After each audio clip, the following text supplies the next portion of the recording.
So uncertainty is a very important topic in IB chemistry, primarily because it's a huge part of your internal assessment, but it's also tested in all three papers. So what is uncertainty? Uncertainty is how uncertain your measurement is. So just because you measure something doesn't mean it's exactly that, because there is some uncertainty with the measuring device that you use. So an uncertainty range applies to any kind of measurement that you have. So a lot of times the apparatus, especially if it's volumetric glassware, it'll state what the uncertainty is. So the way that we see an uncertainty will be like this. So it's our measurement plus or minus so much. So this means my measurement was 30 milliliters, it's 30.00, and it's plus or minus 0.005 milliliters. So that means the range that this actually is going to fall in is going to be 30.005 milliliters, or it's going to be somewhere in between 29.955 milliliters and 30.005 milliliters. So it'll fall somewhere within that range. So on your measuring device right here, you can actually see what the uncertainty is. And then there's a lot of devices that we use, like graduated cylinders, like burettes, where we actually have to determine what the uncertainty is. So if I'm looking at any kind of measuring device, you know for analog devices, you're going to have to estimate one digit beyond what the measuring device actually goes to. So when I'm looking at this and I read it at the bottom of the meniscus, I can see that, well, I have 4, and then it goes to 5. So I know it's at least 4.4, and then that last number right there, that 7, is going to be my estimate, which can be different for everybody. Now, everybody should be able to read the 4.5 part, but the last digit is going to be estimated. So anything that's analog is something that you actually have to read. You have to get the measurement yourself. So it's not digital, it's not going to just pop up a number. So a glass thermometer, graduated cylinder, a ruler, a burette, all of those things are analog. So the uncertainty of an analog scale or an analog device is going to be plus or minus half of the smallest division. So this means if I have a thermometer and it measures 1 degree Celsius, so it can give me a measurement of 11 degrees Celsius, it can also give me a measurement of 21 degrees Celsius. Well, the uncertainty would be half of that smallest amount. So it can go, the smallest amount it can go to is 1 degree, so it can't go to a half. It can't go to 0.2. You can't have a measurement like that because it can only be certain with 1 degree. So if your smallest division is 1, okay, it would be half of that amount. So half of 1 would be a half. So my uncertainty would be plus or minus 0.5 degrees Celsius. So if my measurement is 10 degrees Celsius, okay, that means that the actual temperature should be between 10.5 and 9.5. A graduated cylinder with the smallest division of 2 milliliters would have the uncertainty of half of 2, which would be 1. So it should be plus or minus 1 milliliter. So if I measure 5 milliliters, it's somewhere between 6 milliliters and 4 milliliters, up or down 1 milliliter. Now, digital devices, the uncertainty is going to be the smallest digit that it goes to. So if we have a balance that goes to 2 decimal points, then the uncertainty is 0.01. If you have a balance that goes to 3 decimal points, so it goes out 3 decimal places, the uncertainty will be 0.001 grams, and that's most of our scales in our room. Now, we have something called absolute uncertainty and percent uncertainty. Absolute uncertainty will have the same units as the measurement. So if I have 5 centimeters plus or minus 0.005 centimeters, that would be my absolute uncertainty. A percent uncertainty is going to show the range of correct values with a percentage. So it would just have plus or minus a certain percent.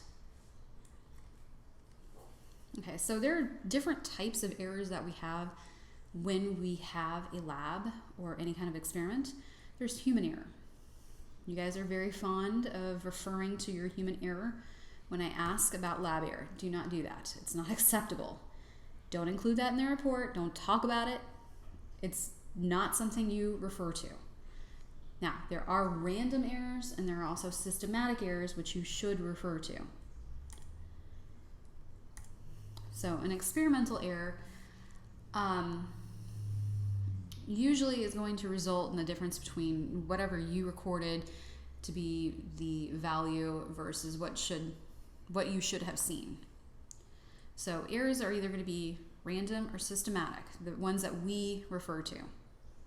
Systematic errors are errors that are caused by poor experimentation, so poor experimental procedures, okay? So this will cause the data to be skewed in a certain way every single time you make a measurement. So it'll cause the data to go up or down in a certain way. And it's something that you're not going to be able to get rid of by just simply doing it over and over and over again, because it's an inherent problem with the procedure itself. So this is something that can be fixed with better equipment. So maybe using a $1,000 scale versus one that costs $10. It's also fixed with better experimental design, which is something that I want you to primarily focus on. So it's not something that can be reduced by doing it over and over again. So some things that can be systematic errors would be, well, if you have some sort of experiment where you're measuring heat, well, there's usually heat loss to the atmosphere. If you're doing a titration, if you overshoot it, that's something that you can't necessarily get rid of. You can get really, really close, but you're probably going to overshoot it by a little bit. Having a miscalibrated thermometer, losing mass in gravimetric analysis. A lot of times with gravimetric analysis, it involves collecting a solid. Usually you cannot avoid losing some mass at some point.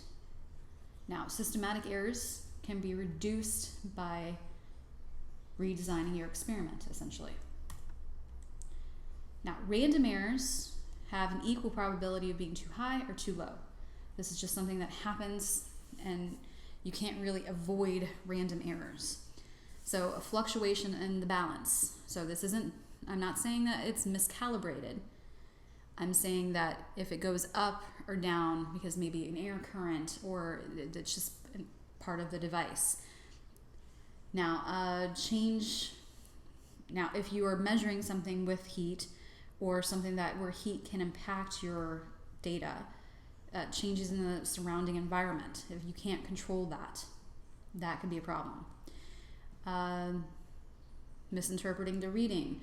If you have a stopwatch to time a reaction, if you don't have enough data, if you're judging a color change, those are all random errors. This can be reduced if you repeat it over and over and over again. The more data you get, the more likely you are to have that random error really impact your average.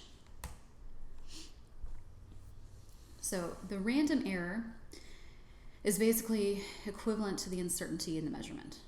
So the final uncertainty from the random error is going to be calculated, and then you can compare it to percentage of error. So if you take a percent error and it's smaller than your percent uncertainty, then you know the difference in your measurement is due to random errors. So let's say that I have an experiment where my percentage is 5%, my percent of error.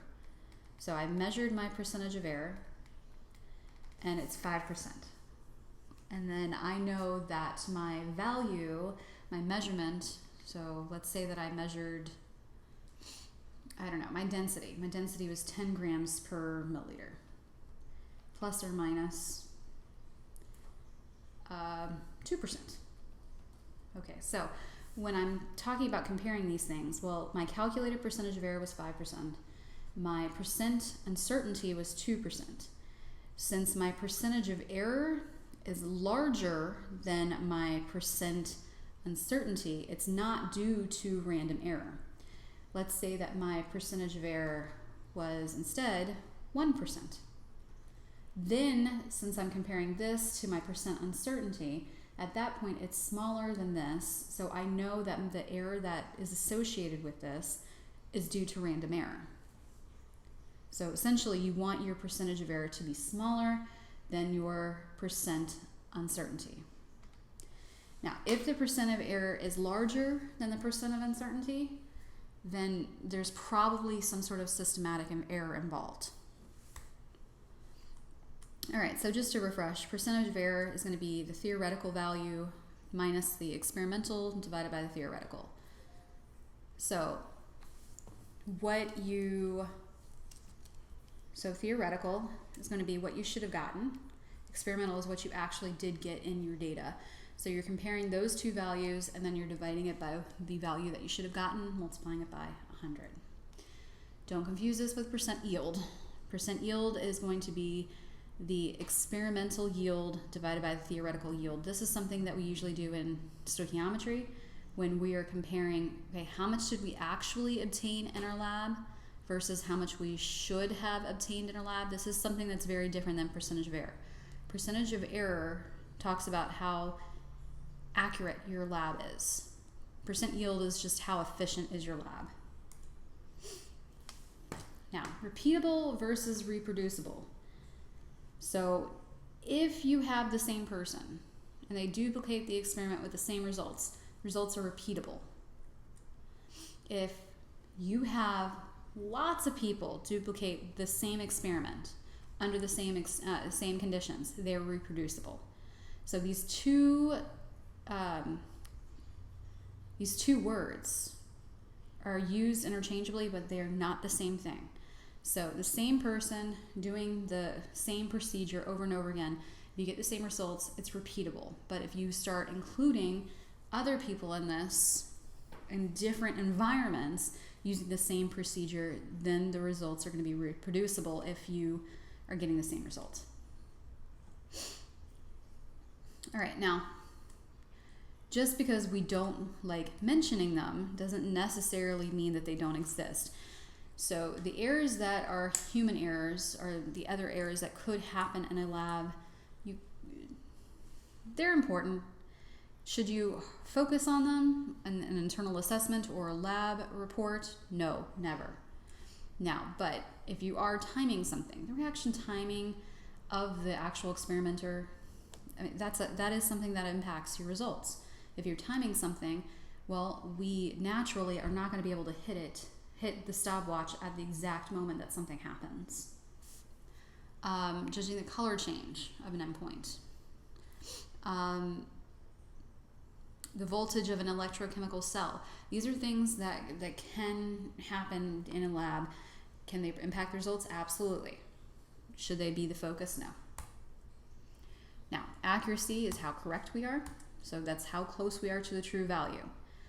Accurate measurements have small systematic errors. That means the procedure is sound, it's good, it's going to give us a result that's close to the accepted value. So if you have a small systematic error, you should have a higher accuracy. Precision though, refers to repeatability. So did you get the same result over and over again? Okay. Precise measurements have small random errors and are reproducible. So the smaller the random error, the greater the precision. And if you also look at your measurement, the more significant figures you have in that measurement typically shows you that you're probably going to be very precise. All right.